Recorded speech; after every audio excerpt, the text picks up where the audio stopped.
This can be solved in 5 seconds.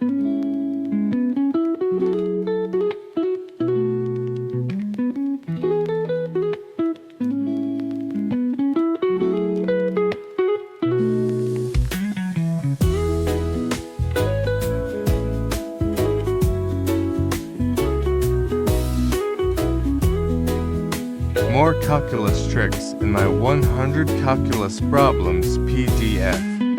Link in the description.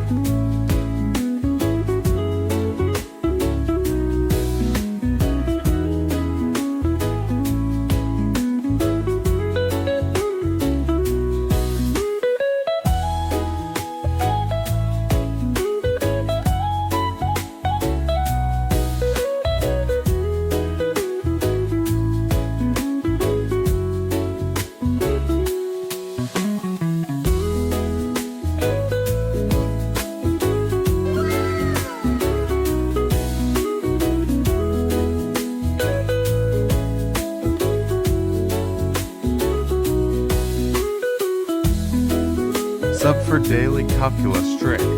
Grab my PDF in the description.